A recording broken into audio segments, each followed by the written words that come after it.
Episode 4 में हमने देखा कि पनिशर को आयरिश गैंग ने पकड़ लिया था, पर डेरेडेविल आके पनिशर को बचा लेता है। पनिशर फिर अपनी फैमिली और उसकी बेटी की कहानी बोलता है कि कैसे उसकी बेटी उससे सबसे ज्यादा प्यार करती थी, पर किसी ने उसकी फैमिली को मार दिया और इसी वजह से पनिशर अपनी फैमिली के मर्डरर को ढूंढ रहा है। इसके बाद पनिशर को पुलिस पकड़ के लेके जाती है, जिसका सारा क्रेडिट डेयरडेविल ब्रेट ऑफिसर को देता है। कैरेन जो पनिशर के घर चोरी छुपे गई थी, उसे पनिशर के मिलिट्री के टाइम के फोटोज और मेडल्स दिखते हैं और वहाँ उसे पनिशर की फैमिली की फोटोज भी दिखती है। एपिसोड 4 के लास्ट में हमने एक लड़की को देखा जो मैट के घर आई थी, पर अब ये लड़की कौन है हमें इस एपिसोड में समझेगा। तो ये एपिसोड का नाम है किनबाकू। तो एपिसोड की शुरुआत होती है फ्लैशबैक से, जब मैट और फॉगी दोनों एक पार्टी में चोरी छुपे सिर्फ खाना खाने के लिए घुसे थे। फॉगी और मैट का एक फ्रेंड था जो वहाँ वेटर था और उसी की हेल्प से दोनों वहाँ पे पहुंच सके थे। फिर मैट ड्रिंक्स लेने के लिए बाहर जाता है, जहाँ उसे एक गार्ड पकड़ लेता है और पार्टी से बाहर निकालने वाला होता है, बट यहाँ मैट को एक लड़की बचा लेती है, जिसे हमने पिछले एपिसोड में मैट के घर पे देखा था और इसका नाम इलेक्ट्रा होता है। और इसी तरह मैट और इलेक्ट्रा की फर्स्ट मीटिंग हुई थी। इसके बाद इलेक्ट्रा और मैट दोनों एक दूसरे से बात कर रहे थे और इलेक्ट्रा मैट के शूज देख के मैट की पर्सनैलिटी के बारे में बता देती है, पर मैट भी कुछ कम नहीं था। वो इलेक्ट्रा को बिना देखे समझ जाता है कि इलेक्ट्रा बहुत अमीर है, पर उसे पैसों से ज्यादा एडवेंचर पसंद है। इसी वजह से इलेक्ट्रा मैट से इम्प्रेस हो जाती है और दोनों पार्टी छोड़कर कार से कहीं चले जाते हैं। कुछ दिनों बाद मैट इलेक्ट्रा को एक रूम में लाता है, जहाँ मैट के डैड बॉक्सिंग प्रैक्टिस किया करते थे। मैट अपने डैड के बारे में बोलता है कि वो यहाँ आके प्रैक्टिस किया करते थे और एक दिन उन्हें एक क्रिमिनल ने मार दिया। थोड़ी बातें होने के बाद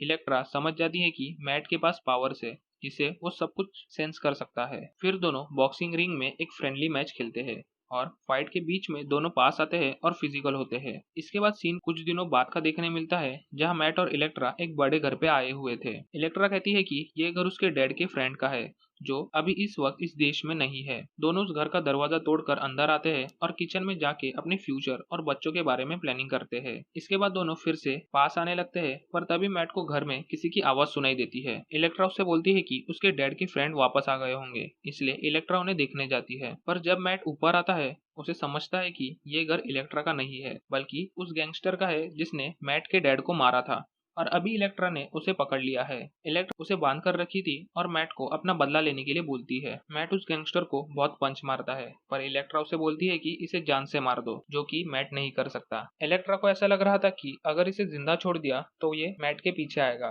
पर मैट किसी की जान नहीं ले सकता, इसलिए वो कहता है कि उन्हें पुलिस को बुलाना चाहिए। ये देख के इलेक्ट्रा को बुरा लगता है, क्योंकि उसे ऐसा लगता था कि मैट उसके जैसा है और इसी वजह से इलेक्ट्रा वहां से चली जाती है। अभी सीन प्रेजेंट में आता है, जहां इलेक्ट्रा इतने सालों बाद मैट के पास फिर आई थी। मैट उसे यहाँ वापस आने की वजह पूछता है, जिसपे वो कहती है कि न्यूयॉर्क में उसकी एक मीटिंग है और इसी वजह से वो यहाँ पे आई है। इलेक्ट्रा कहती है कि उसके डैड ने एक कंपनी में पैसे इन्वेस्ट किए थे और अभी वो पैसे इलेक्ट्रा को वापस चाहिए और इसीलिए उसे मैट के लॉ फर्म की जरूरत है। पर मैट यहाँ उसे साफ साफ मना कर देता है और उसे घर से जाने के लिए कहता है। दूसरे दिन मैट ऑफिस में आता है और मैट को फॉगी से पता चलता है कि उनके पास बिल्कुल भी पैसे बचे नहीं है। इसके बाद कैरेन सबके लिए कॉफी लाती है और कहती है कि वो कल पनिशर के घर पे गई थी, जिसे सुनकर दोनों भी उसे बहुत चिल्लाने लगते हैं। पर कैरेन दोनों को शांत करती है और कहती है कि पनिशर की एक फैमिली थी जिसे मार दिया गया था, पर यह खबर किसी भी न्यूज़पेपर में नहीं आई। कैरेन का मानना था कि डीए के ऑफिस ने ये इंसिडेंट को छुपाया,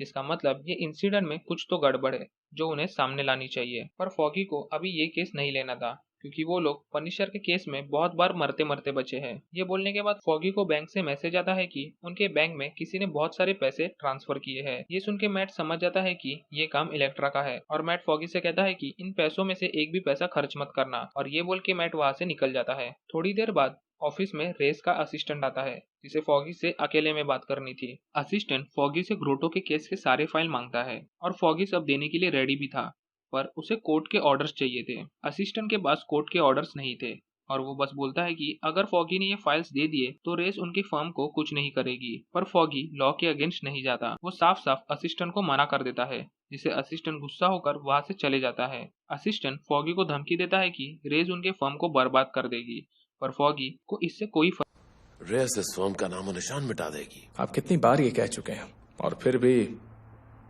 घूम फिर के यहीं आ जाते हैं।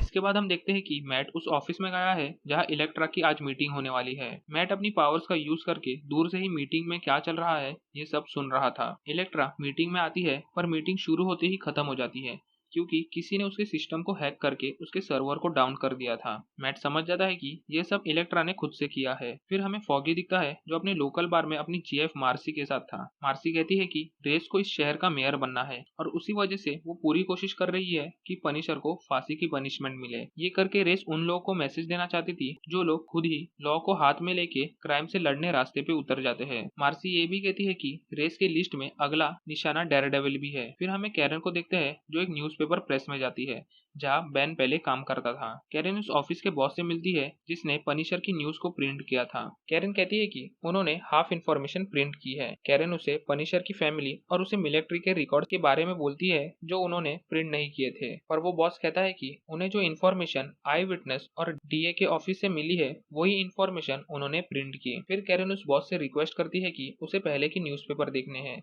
जब पनिशर की फैमिली को मारा गया था।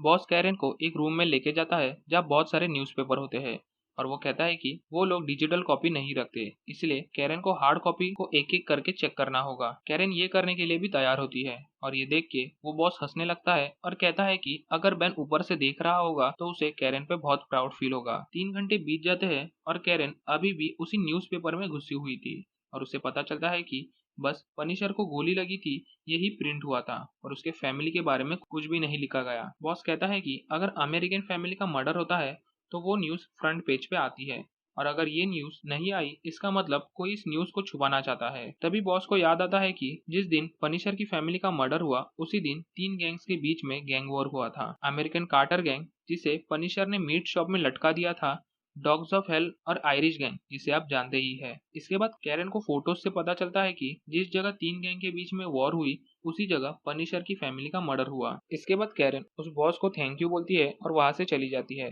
कैरन वहां से मैट के साथ डेट पे जाती है पर वहां का खाना दोनों को पसंद नहीं था क्योंकि दोनों को उनके लोकल बार में खाने की आदत थी। फिर एक वेटर मैट के पास आता है और उसे फोन देता है और वो फोन इलेक्ट्रा का था। इलेक्ट्रा कहती है कि उसे वो पैसे रिटर्न में नहीं चाहिए और इलेक्ट्रा ये भी बोलती है कि उसे पता है कि मैट आज उसे छुपके से सुन रहा था। फिर मैट कैरन से कहता है कि उसे ये जगह पसंद नहीं, इसलिए दोनों एक इंडियन रेस्टोरेंट में जाते हैं और इंडियन खाना खाते हैं। कैरन मैट को इस जगह की खूबसूरती के बारे में बता रही थी और फिर दोनों वहां से हंसते हंसते कैरन के घर तक पहुंच जाते हैं। दोनों भी बहुत ज्यादा खुश थे और उस मोमेंट को एंजॉय कर रहे थे और इसके बाद दोनों अपने अपने घर चले जाते हैं। कैरन को घर पे छोड़ के मैट इलेक्ट्रा के बिल्डिंग में जाता है। मैट इलेक्ट्रा से पूछता है कि उस दिन तुम मुझे गैंगस्टर को मारने क्यों लेके गई थी, जिस पर इलेक्ट्रा कहती है कि उसे पता है मैट के अंदर एक डार्कनेस है जिसे वो बाहर नहीं।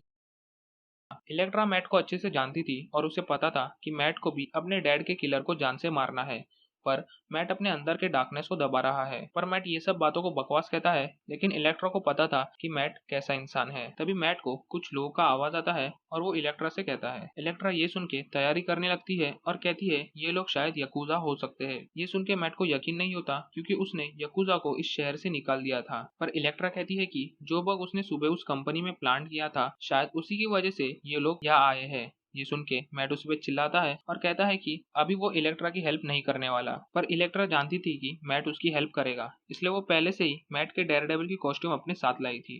और यहीं पे ये एपिसोड खत्म हो जाता है। एक्सप्लेनेशन अच्छा लगा हो तो कमेंट करके जरूर बताना और चैनल को भी सब्सक्राइब करना। मिलते हैं अगले वीडियो में, तब तक के लिए this is movies explorer signing off.